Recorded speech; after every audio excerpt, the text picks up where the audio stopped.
Porque quando você volta para casa, muitas vezes os mentores separam alguns dos espíritos densos que estavam ali e levam para você atender fora do corpo durante o sono, como se fosse o lado B da reunião. Aliás, médiuns que trabalham com desobsessão sabem disso, eles têm as reuniões deles. E durante o sono, na noite daquela reunião, eles são levados, projetados fora do corpo pelos mentores do trabalho para continuar a desobsessão lá fora. Isso acontece também no trabalho de palestras e cursos, quando, no caso, quem está fazendo as mesmas também é médium. Então eu já participo disso há muitos anos, eu sei como é que é. E eu passei a noite de segunda para terça-feira passada num trabalho de desobsessão com várias entidades remanescentes da assistência espiritual lá naquela noite. Mas vale muito a pena, porque a gente está ralando ali, trabalhando em cima desse trabalho que é tão difícil, mas dá um contentamento interno muito legal de estar fazendo uma coisa certa, de estar trabalhando em cima de uma ideia invisível que a maioria não vê, e com responsabilidade, com sentimentos reais, com discernimento em cima da história. Então, eu ali sentado, perto da mesa da reunião, fui vendo os 3 mentores dos iniciados, e um deles mentalmente se conectou comigo e me projetou na mente uma série de ideias. Eu escrevi, na verdade, era uma mensagem direcionada para os participantes da palestra e os trabalhadores da casa onde eu estava fazendo a mesma. E o tema da palestra era a ação dos mentores extrafísicos nas saídas do corpo durante o sono. E aí eu resolvi contar isso aqui para vocês numa gravação aberta, porque vai suscitar reflexões para vocês, não só em relação às saídas do corpo, mas em relação às leis de causa que geram efeito, que os antigos hindus chamaram de karma, que é uma palavra do sânscrito que significa ação. Ora, toda ação gera uma reação, toda causa gera um efeito. Isso é uma lei da natureza, isso não é uma coisa de uma doutrina espiritual essa ou aquela. É uma das leis da natureza, causa gera efeito. É claro que a ciência humana convencional vai considerar os fenômenos naturais no plano físico de causa e efeito. Nós, estudando toda a parte extrafísica, vamos considerar causa e efeito não somente no plano físico, mas no plano extrafísico e entre vidas, e no período das reencarnações seriadas, porque nós estudamos isso. Então o aspecto da abordagem tem que ser multiplanos, e não somente a abordagem clássica da ciência, na natureza causa gera efeito. Extrafisicamente isso também acontece. Pois bem, extrafisicamente, tanto nas saídas do corpo, quanto nos fenômenos anímico-mediúnicos, eu tenho visto a ação desse mecanismo da natureza, fora as coisas que eu lembro, minhas mesmas, de outras existências, e o que eu tenho visto ao longo dos anos, não é algo teórico. E nas saídas do corpo eu observei muita coisa. Os mentores extrafísicos me mostraram claramente um monte de coisa. Causa gera efeito. E quem aprontar, lá na frente está lascado. Isso não é minha opinião, simplesmente é fato. Né? E muita gente passa por cima disso, ou finge que isto não é uma lei da natureza, justamente para poder aprontar ou fazer alguma coisa que prejudique o próximo. Então, o relato que eu vou comentar agora, ele é de uma moça, uma menina projetada, e eu assisti o processo dela. Mas o que está no cerne do relato é a noção de causa e efeito, a partir daquilo que me foi ensinado nessa vivência. Vamos lá. Na década de 90... eu ajudava uma instituição aqui em São Paulo. Eu não vou declinar o nome agora, porque esse espaço nem existe mais. E ali eu ajudava. Era um espaço que tinha crianças e adolescentes especiais, né?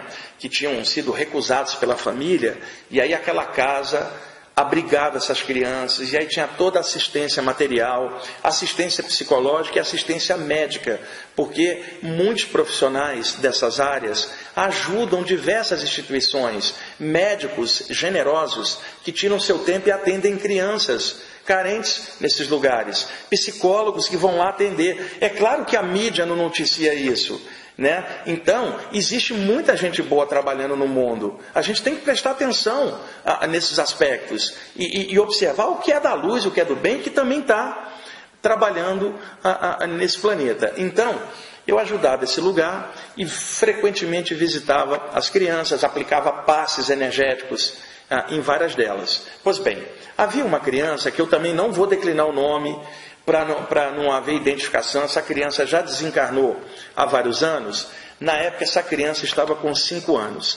Essa criança nasceu especial, excepcional. Ela tinha lábios leporinos, estrabismo, ela tinha as perninhas tortas e os bracinhos tortos. Era uma situação assim muito pesada. E assim que ela nasceu, jogaram no lixão.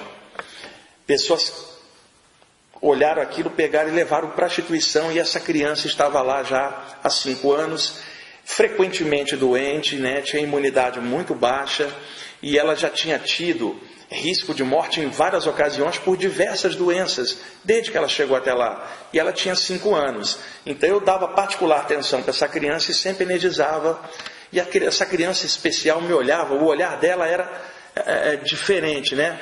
E é claro, na hora que você chega ali para passar energia, vem a pena, o lado emocional, mas aí você respira fundo e trabalha com compaixão, que não é a pena que faz você chorar, a mão tremer e não permite serenidade para ajudar. Você respira fundo, pede uma inspiração ao alto e vai lá e faz o que tem que fazer, que é o seu papel naquele momento. Então eu cheguei lá uma tarde, na década de 90, e essa menina estava com a imunidade muito baixa, ela tinha tido uma gripe, a gripe virou pneumonia, atacou os 2 lados do pulmão, e ela estava cheia de feridas na pele, né? Essa criança mulata, cheia de feridas na pele, e o médico que estava atendendo falou para mim: Wagner, eu acho difícil ela passar de hoje, ela está com uma febre que não baixa, a imunidade dela está baixa, ela não reage aos medicamentos, é uma pena, mas eu acho que dessa vez ela vai embora. E ele foi embora muito triste, um médico muito generoso que atendia lá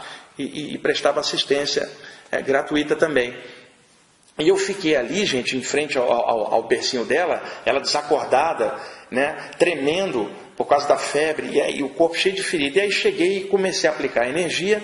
Nesse dia, particularmente, era uma visão muito emocional. Uma criança passar aquilo, que na verdade é um espírito com outras vidas, no momento passando uma situação de cerceamento kármico. E aí eu respirei fundo, compaixão, e fiz ali uma energização, que era o que eu podia fazer.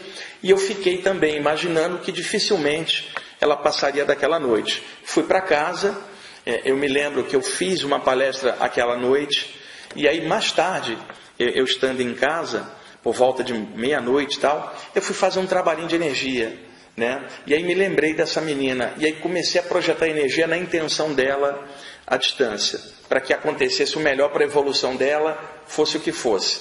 Acontece que tem um dos mentores que trabalha comigo há muitos anos, que aparece na forma de um chinês. Esse mentor trabalha comigo desde a época do Rio de Janeiro, é um expert em manipulação de energia, um ser extrafísico sereno, tranquilo, muito bem-humorado, que tive muitas experiências fora do corpo com ele ao longo dos anos, e experiências também no trabalho de radiação de energia.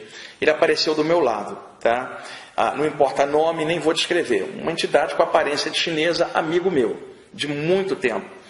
E ele então telepaticamente falou para mim: eu vou mostrar para você qual é a real situação dessa menina e por que ela está passando atualmente essa situação. Ele abriu na minha frente um portal, usando as mãos extrafísicas dele, como se fosse uma passagem interplanos, uma janela entre planos, um Stargate, né? Extrafísico, vamos chamar assim. E era como se fosse uma tela circular em forma de túnel, e eu via isso a partir da clarividência, pelo chakra frontal. Eu estava de olhos fechados, eu via por aqui. Então, através desta passagem, eu vi a menina dormindo no berço de barriga para cima. Eu morava umas 3 estações de metrô da instituição, era perto. Fiquei olhando a menina e, de repente, eu vi a energia da menina tremer, como se ficasse justaposta, e de repente ela saiu do corpo 1,5 metro acima, uma duplicata exata da menina. Eu já expliquei em outros programas que o corpo espiritual, também chamado corpo astral, perispírito, psicossoma, escolhe o nome que você achar melhor para você. O corpo espiritual é dotado de alta plasticidade, e plasma reproduz exatamente a condição de imagem do corpo corpo humano naquele período de idade, muitas vezes por condicionamento mental, mas em outras vezes por puro automatismo energético do próprio corpo psíquico. Então ela reproduzia exatamente a mesma aparência de uma menina de 5 anos, né, duplicando, mas eu não via no corpo astral em cima as feridinhas, eu só via ela por cima. O chinês ao meu lado começou a dar um passe por dentro daquela passagem energética, falou assim: eu vou mostrar agora para você quem essa menina foi. E aí, através dessas energias dele, que iam por aquela espécie de tubo circular que estava na minha frente, o corpo astral da menina em cima começou a tremer, como se ela estivesse tendo um ataque epilético fora do corpo. O corpo físico embaixo não mexia. E aí, lentamente, o corpo da menina foi metamorfoseando, mudando a forma, espichando, se tornando um adulto masculino, deitado, justaposto por cima do corpo físico, só que agora com a aparência de homem, né, paralisado ali por cima, todo vestido de preto, e ele tinha um capuz. Eu não conseguia ver a expressão de rosto dele. E aí eu sabia, não precisava do espírito chinês falar para mim, que aquele ser que estava em cima, tá, tinha sido um inquisidor, uma pessoa que aproveitou-se da religião lá atrás para matar adversários políticos ou religiosos, empurrando-os nas fogueiras da Inquisição, furando os olhos e torturando as pessoas naquela época. E ele fez isso com maldade extrema. E claramente eu sentia em torno dele uma atmosfera ainda pesada, sabe, uma coisa assim de plano astral denso, de umbral, como seria chamado aqui no Brasil. E eu sabia nitidamente que era esse cara que estava encaixado no corpinho dessa moça agora como menina, purgando coisas através da doença no corpo físico. E aí esse chinês do lado falou para mim assim: ele está passando uma purgação kármica. Ele está resgatando, através da doença num corpo, parte das coisas maldosas que ele trouxe nele mesmo. Ele ficou desencarnado muito tempo e agora ele está numa sequência reencarnatória já há algum tempo para purgar ele. E ele precisa, está no projeto kármico dele, que os mentores dele traçaram, passar 7 vidas em seguida em corpos de crianças especiais. Ele vem, reencarna, jamais passa da adolescência, ele desencarna, passa um tempo e logo depois ele é encaixado por uma outra vida na mesma condição lá na frente, só trocando os corpos, mas mantendo a mesma problemática. Ele precisa passar 7 vidas encaixados para que os corpos drenem dele a essência da maldade que está lá. Ele está na 5ª dessa série e ele vai precisar de mais 2 posteriormente, quando ele desencarnar desse corpo, e está sendo o processo superentendido pelos mentores espirituais. E aí eu perguntei mentalmente para o chinês: o que acontece depois que ele passar pela 7ª? E aí ele falou para mim: ele vai voltar à condição normal dele, e aí ele vai ter a chance de reencarnar em condições normais. Ele é muito inteligente. O problema dele é que ele só usa a inteligência voltada para coisas do egoísmo e distorce para coisas maldosas. Ele não tem um equilíbrio do sentimento no coração para equilibrar a inteligência dele. Ele é muito inteligente, se deixar ele domina todo mundo com a inteligência dele, mas ele não tem sentimento. Então, depois dessas 7 encarnações, ele vai avaliar tudo o que se passou lá na Inquisição, a consequência toda, e provavelmente com os mentores dele vai ser programado um projeto para ele descer e agora usar a inteligência para fazer alguma coisa criativa que ajude a humanidade, pela qual ele cresça, e daí ele retoma o progresso dele. Ou seja, não houve regressão, simplesmente o espírito não regride, mas ele pode estacionar, né, para depois retomar o ponto onde estava estacionado e poder daí para frente. Ninguém evolui. Isso eu nunca vi e nem acho que isso seja possível. Vai contra as leis da natureza e tudo que eu tenho observado. O espírito não evolui. Agora, ele pode permanecer estacionado naquele nível, ou cerceado karmicamente por um tempo, até esgotar as coisas que são necessárias na depuração, para depois retomar ao normal. Aí eu perguntei para o chinês: e se ele cometer o mesmo erro e usar a inteligência para ferrar os outros? O chinês olhou para mim e fez assim: mais 7. E ele vai estar consciente disso ao longo do processo. E ele me falou claramente que essas vidas eram de curativo, para ele depurar, para depois ele voltar à condição normal e lhe ser dada uma nova oportunidade de progresso. E aí o chinês desfez aquele tubo, né? E ele ainda falou para mim, ela vai ficar encarnada ainda mais algum tempo, né? O processo dele vai levar mais um tempinho nesse corpo, né? Projeta energia na intenção dele, o que você puder, mas é um processo que os mentores estão super entendendo de outro plano. E aí o chinês sumiu, eu fiquei ali, gente, era quase 1 da manhã já, refletindo sobre isso, como é que as leis de causa e efeito atuam a partir do plano espiritual para cá. Estava vendo exatamente um processo reencarnatório depurativo, não era uma teoria, eu estava vendo aquilo naquele momento. Então, quando a gente fala, não faz o mal, as pessoas abusam, elas fingem que não escuta, mas elas vão se lascar, mas não é porque eu desejo isso para ela, simplesmente causa gera efeito, e é uma pena o desperdício de pessoas que poderiam estar fazendo algo mais criativo, mas que por vários motivos do ego dela, acabam descambando para o prejuízo ao próximo, a manipulação do outro, tripudiar sobre o outro que sabe menos, e tantas coisas aí que se vê, e eu falo isso sem julgamento, porque eu também estou de olho em mim, para eu não cometer o mesmo erro, o Jefferson que está filmando aqui também, e acredito que todos vocês que estão assistindo também. E eu posso acrescentar um relato a mais. Uma vez, era um sábado à noite, eu tinha dado curso de tarde à noite aqui no IPPB, estava bem cansado. Gente, essa tarefa desgasta muito, não é fácil você chegar e ficar lidando com turmas. Estou ali bem quietinho, quando aparece um dos mentores extrafísicos. Ele, eu não vou declinar o nome, porque também não importa, ele viveu na França e opera no astral da França, mas ele pretende reencarnar no Brasil, como ele já falou para mim várias vezes, aí no final da década de 2020, lá na borda de 2030, ele vai estar descendo como brasileiro aqui. Um mestre espiritual, um cara muito bom, com quem eu tenho aprendido muitas coisas legais. Vai ser brasileiro lá na frente, vai ser um brasileiro muito criativo, muito bacana lá na frente. E ele apareceu do lado, trazendo uma entidade, um homem desencarnado. Ambos flutuavam na minha frente. Esse espírito ele segurava do lado, mantendo energeticamente no ar essa presença extrafísica, que era um homem branco, a aparência de europeu. Eu não sei se ele era alemão, francês, não tenho ideia.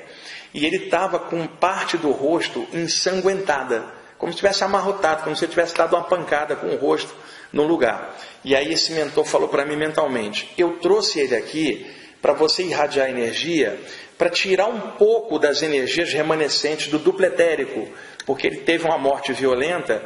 Ele, algumas horas atrás, estava fazendo esqui nos Alpes, e o esqui dele virou e ele bateu numa pedra que estava oculta pela neve, eu entendi assim, bateu e desencarnou ali. E só foi achado horas depois. E a situação dele é dramática, ele está resgatando coisas de uma outra vida, e eu trouxe ele aqui para você energizar, né? E aí eu não pude me furtar o pensamento, gente. Eu falei, poxa, não tem médium lá na França? E ele captou esse pensamento, ele falou, tem, mas aqui no Brasil tem muita gente que trabalha diretamente com isso, muito mais. Então, muitas vezes a gente utiliza gente do mundo inteiro, de outros lugares, o que está mais à mão, né? E como nós nos conhecemos, eu trouxe ele para você irradiar energia. E aí eu perguntei, puxa, a situação dele é dramática, você está me dizendo que ele está resgatando coisa kármica. O que pode ter acontecido antes para ele ter uma morte tão drástica, bater a cara numa pedra, né? O homem tinha uns 50 anos mais ou menos. E aí ele plasmou na minha frente uma imagem, fez um círculo com as mãos e eu via uma imagem como se fosse uma taverna da Idade Média, as pessoas bebendo pra caramba, um pessoal bem brucutu, bem violento ali, só homens, né? E tinha um cara que era muito forte, muito violento, e todo mundo tinha medo dele. E ele, quando entrava numa briga, ele adorava socar o rosto da pessoa até deixá-la deformada. E vi uma cena clara dele pegar um adversário que ele já tinha desmaiado o cara dando soco, ele bater a cara do cara na mesadura da taverna, né? Então ele deformava o rosto das pessoas por prazer, com a sua violência, usando a força física. Está reencarnado aqui, desencarna batendo o rosto e deformando numa pedra. Então eu fui vendo essas coisas ao longo dos anos, Se eu contar casos aqui, eu vou ficar horas aqui contando, né? Então, na medida do possível, vou contando coisas assim. O objetivo é mostrar essas coisas que rolam, alertar as pessoas que estão estudando a parte espiritual. Não é por moral de bem ou de mal, não é isso não. Causa gera efeito. E todos nós que estudamos a parte espiritual, precisamos estar atentos para pensamento melhor, sentimento melhor, atitude mais sadia. Sabe? Abominarmos a violência, trabalharmos mais paz interna dentro da nossa própria consciência, estarmos ligados a coisas mais positivas, mesmo que as pessoas em volta não entendam, mesmo que muita gente fale o mal, mesmo que muita gente ataque aqueles que buscam algo melhor, é necessário estar fazendo, e é responsabilidade nossa, nós que estudamos e trabalhamos diretamente com isso, clarear um pouquinho nesse ponto para outros estudantes, que são vocês, porque eu presumo que quem está assistindo um programa desse é alguém interessado em alguma coisa espiritual e não numa brincadeirinha mística, alguém que queira aprofundar e que está vendo uma outra pessoa, um pouco mais experiente dentro da área, compartilhar algumas visões. E a partir disso enriquece a consciência de cada um de vocês dentro dos seus trabalhos, suas evoluções e seus progressos naturais. E faz parte a gente clarear e contar essas coisas. Obrigado aí pela audiência de vocês, pela atenção e sempre lembrando, o objetivo do programa é esclarecimento consciencial, este programa específico sobre saídas do corpo, e é em cima disso que nós estamos trabalhando de forma bem séria, bem profunda, desejando que quem esteja assistindo possa aprofundar do seu jeito, da sua maneira, crescer, tocar a bola, seguir seu trabalho, e ficamos contentes se o programa estiver colaborando com o progresso de vocês, dentro da maneira mesmo de vocês de ser, cada um do seu jeitinho, todo mundo crescendo no final e Deus acima de todo mundo. Até mais.